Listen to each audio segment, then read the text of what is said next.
What's up, guys? I'm BTC. Welcome back to the Respawn. With Overwatch 2 being delayed yet again, today we're going to be talking about how that is going to affect the game and what we can expect going forward. To start off, what's the most realistic and likely release date now? Well, I think we need to ask ourselves what's going to come out first, Overwatch 2 or Half-Life 3, and at this point it could go either way. All jokes aside, realistically, I think Overwatch 2 is going to come out sometime October, November of 2022, next year. And there are a couple of reasons for that. First is that we know that starting early next year, the Overwatch League is going to be using Overwatch 2, or at least an early version of Overwatch 2.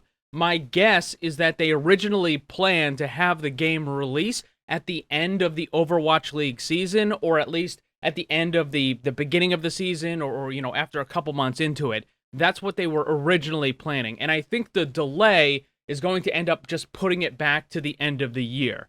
So that's what I think they were originally planning, was to release it kind of alongside the Overwatch League season, but that got messed up for whatever variety of reasons. And now I think that the delay is going to end up pushing it to October, November, and there's another reason for that, and that's because Overwatch 2 is in a lot of trouble right now, and if they just try to release it in the middle of the year, they might not get the sales that they need.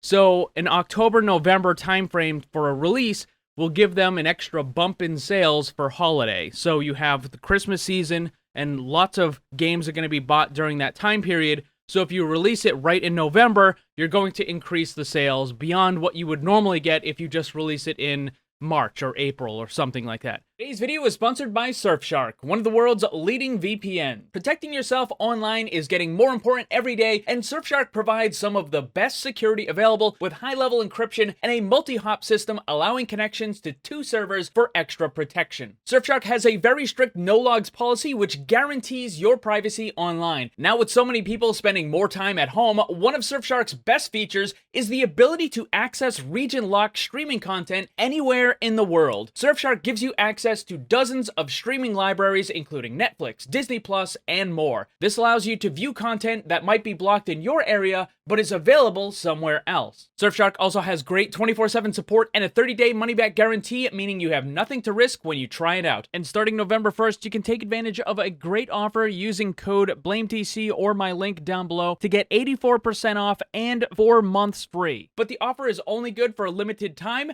so click the link down below and try it out. Next up, will Jeff Kaplan ever return to Blizzard? I think that is pretty much a guaranteed no.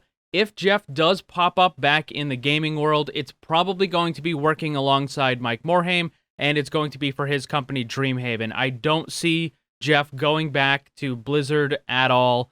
I just don't see it happening. Next up, will reduced battle healing return? This is 25% less healing while in combat.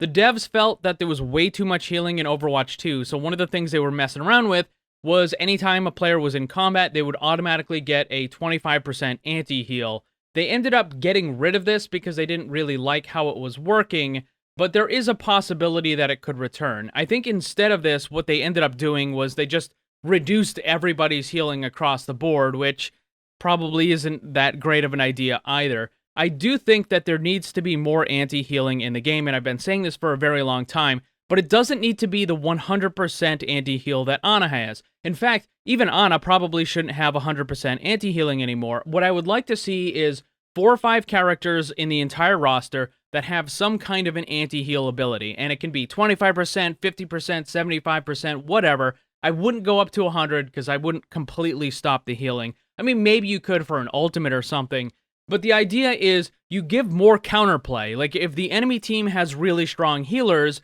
then you can pick characters that will reduce the healing. Or if you need to focus on one particular enemy, you can reduce the healing that would help that character. I think that by having characters with anti-heal, you're going to be able to allow more counterplay and just better, smarter play overall than just saying, all right, we're going to reduce healing across the board. So they ended up just not going with this just yet. I don't know if it's going to return. I think it's entirely a possibility, but for right now, it doesn't seem like it's going to be in there. Next up, what are your expectations for the Overwatch 2 story mode? Believe it or not, this is what I'm looking forward to the most, although it's a little bit of a mixed bag, and I'll explain that later. But I really enjoy the Overwatch archive missions. They're incredibly fun. They're definitely well made, except for Storm Rising. That one's garbage. But the other ones are really good. Also, I like other games of a similar style like Left 4 Dead. So I really like that type of cooperative campaign mission type gameplay. So I'm definitely looking forward to that. And I think from a gameplay standpoint that the Overwatch 2 campaign is going to be really good. However, and this is where the mixed bag comes in, from a story standpoint, it's probably going to be garbage because most of the writing in Overwatch is just trash. It's just not good for a variety of reasons, and that is just not gonna, that's gonna be disappointing. I already know it's gonna be bad, but the gameplay itself is probably going to be really good, and there's probably going to be a lot of replayability. So, expectations, I think it's going to be fun, and I think there's going to be a lot of replay value, but the story is probably going to be junk. Next up, what are the chances of getting a new hero before Overwatch 2 release? Scale of 1 to 10? 3, maybe 4? I don't think it's completely out of the question, but at the same time, it's not very likely. And I know there are always people who say, well, Blizzard doesn't owe you anything, any new characters, this sort of thing. And while that's true, sort of, it's also not very smart, because other games are constantly adding new characters, new maps, and new content, and if Overwatch isn't, then players are just going to leave. So it's the smart thing to do, and it's in Blizzard's own best interest to constantly release new content. But the problem is that they might want to hold all that stuff back, Blizzard and Activision, and just release it all with Overwatch 2, thinking that it's going to get them more sales, which might happen, but at the same time, you're going to end up losing a lot of players in the meantime because they haven't been releasing anything new. My guess is that they have 3 or 4 characters that are completely done for Overwatch 2 with another couple that are still working, but we've already seen Sojourn is fully playable, and while she's balanced for 5v5, she's also a DPS, and that role isn't changing very much. If it was a tank, then yeah, you would have significant changes to the role, but as a DPS, Sojourn could probably just be thrown into Overwatch 1, maybe make some small balance changes, and the character would work. Now, one of the problems is that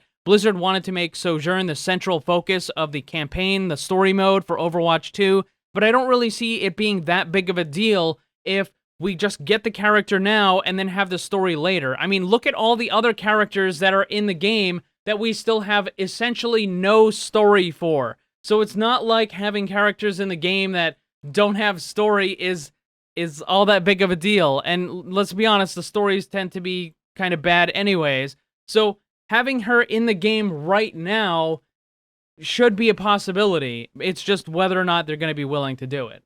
Next up, do you think the Overwatch League using Overwatch 2 is good or bad since the rest of us can't play it? It all depends on how long everyone else has to wait. If it's just a month or two, then that's not really a big deal. If they release an open beta alongside it, that's even better.